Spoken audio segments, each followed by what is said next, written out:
Hello, this is Compound Interest Stock Guy, and today in this video I'm going to be talking about my opinion on ZENABIS with their new interim CEO. So stay tuned and how that will probably shake out based on my opinion. Then I will be talking about the overcapacity issue that a lot of people are trying to emphasize on, and just where I kind of see it moving forward. So stay tuned. If you're new to the channel, please subscribe, hit the bell down below so you're notified when I upload a video. Give me a thumbs up, I appreciate it. I also want to disclose I'm not a financial advisor. This is just for entertainment information purposes. Do not buy or sell based on anything I talk about. Buy or sell after you did your own research, due diligence, and you like the investments you're pursuing. All right, so let's get into Andrew Grieve being let go. Listen, I'm okay with him being let go. He wasn't my favorite. The whole rights offering deal, I'm playing it like a game of pool. I look at it like, okay, this is cheap shares for insiders to get their hands on. And, I accumulated a lot of shares. It looks as though it's trending in the right direction, but at the same time, it almost looks as though it's going to come back down to about 16 and a half cents, maybe bottom, and then probably go up from there. That's just my opinion. I mean, I kind of wanted to, because I would like to pick up 30,000 more shares at about 16 to 16 and a half cents. Hell, if it went to like 13 cents, I'd pick up 40,000 or 45 or something, right? I'm ready to load up some more. So this guy, Kevin Croft, he did sell shares early to participate in the rights offering.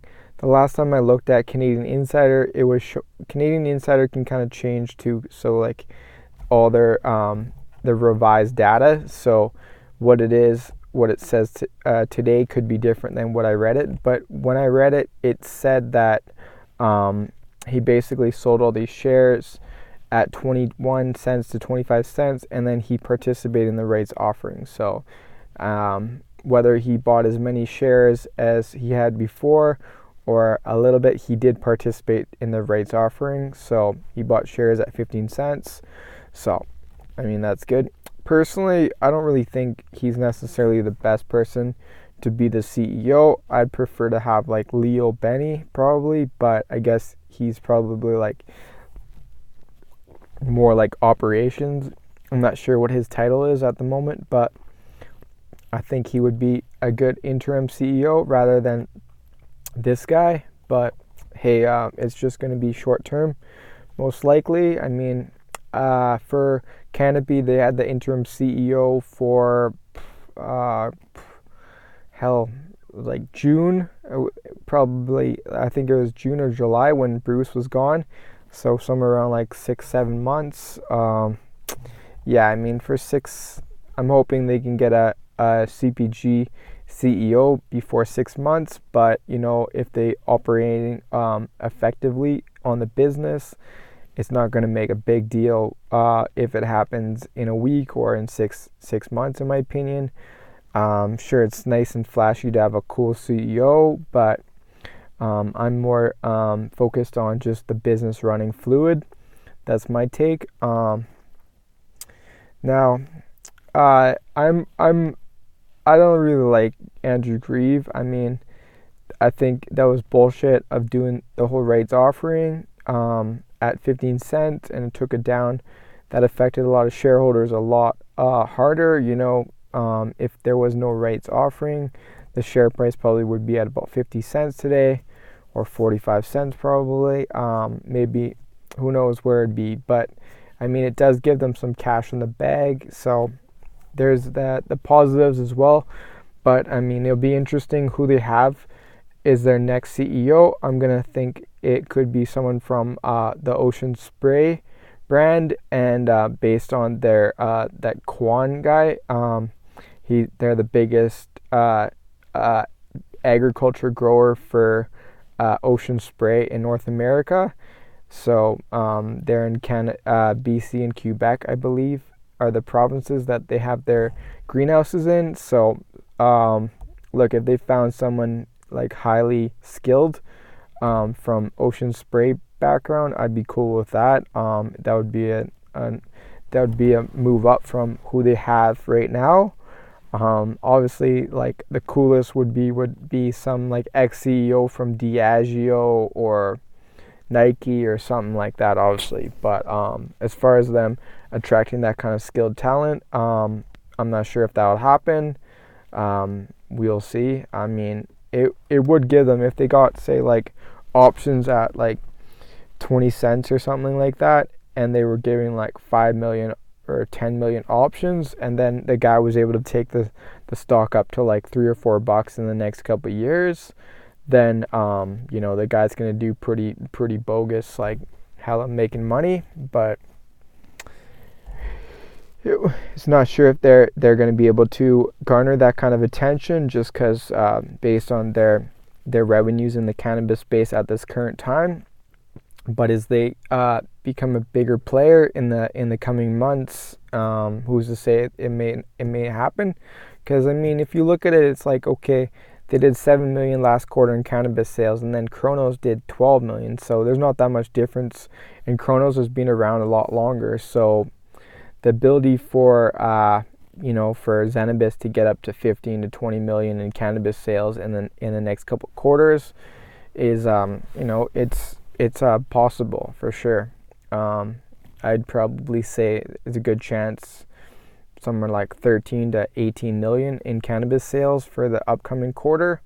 So I mean, that's going to be their biggest quarter for cannabis sales. I'm thinking it'll be ending in end of December, but yeah, I'm sure they're probably going to be somewhere up there. Now let's switch gears towards basically the feelings of people saying there's overcapacity.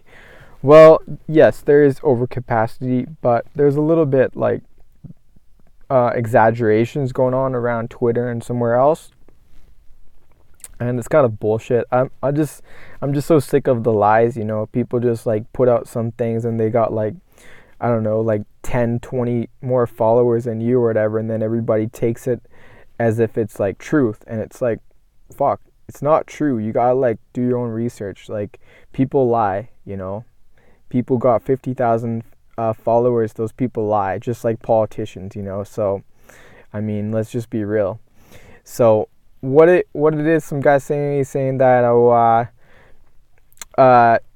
Aurora and Canopy are already at 1.2 million in kilograms. I'm like, are you kidding me? How can you say that? Okay, for one, Canopy last quarter did 40,000 kilograms. And then Aurora did 25,000 kilograms they produced. So you add that together, that's 65,000 kilograms. Then you times it by 4 on an annual run rate, that's 260,000 kilograms. That is not 1.2 million kilograms, okay? When I see that Canopy and Aurora growing like 115,000 kilograms per quarter, then yeah, I can sort of agree with that guy's statement. But to say like it's already happening it's just full of bullshit, and I don't like that. So I'll call it out, right? But as far as it goes, I mean, you look at the companies like the big players that are growing a lot of weed. Obviously, like there were some outdoor grows with 48 North, with Weed MD, with Aleafia. But I mean, it wasn't substantial. I mean, they were talking about doing like 80,000 kilograms of outdoor grow, and I mean, it only seems like about 25 or 35,000 kilograms of the licensed producers that actually grew outdoor cannabis. So that wasn't the case. But then you got other companies like Afria, Aurora, Canopy, Tilray, and Hexo, and ZENABIS, and Village Farms. And even Supreme, they add them together, based off their last quarter, they're probably like, if you add up all their kilograms, it's around 140 to 150,000 kilograms. Okay, so that's like, that's closer to like 550 or something, like, you know what I mean? It's not 1.2 million. Yeah, there's a lot of kilograms, but that guy's saying like 3 million kilograms. So 3 million kilograms for 2020, and it's just not factual. And on top of that, I mean, yeah, I do think that Aurora and Canopy do need to stop growing as much. I think that they'd be better off if they just grew like, say, 75,000 kilograms max, maybe even 65,000 kilograms max. And then if they can get like, you know, $8 a gram or whatever the case, like with all their value-added products, that's pretty much the market that they can handle in Canada. So that's just my take on things. As far as growing, you know, yeah, you can overgrow. The companies can, but you know, I think that companies like Tantalus Labs and like Village Farms and ZENABIS and stuff, if they can get their market share and even just sell like 20,000, 30,000, 40,000 kilograms to the rec market and get like $5 to $6 a gram, you know, when you're doing 40,000 kilograms a year, that's like 200 million in revenue. So you should be able to make a net income based off those revenues. So there's going to be a lot more stores. The thing too is, I'm going to end it off with, is based when it started recreational, the companies were doing 40 million every month. That was the whole recreational. And now the whole recreational is doing about 120 to 130 million per month. So then we're going to get up to like 180 to 200 million and plus, based on more stores being open and the market growing. So there is going to be demand, but yes, the capacity can outweigh the demand. But that's where companies have to be smart. Anyways, thanks for watching. Keep compounding your info, listen to my lingo, and until next time, peace. I'm out.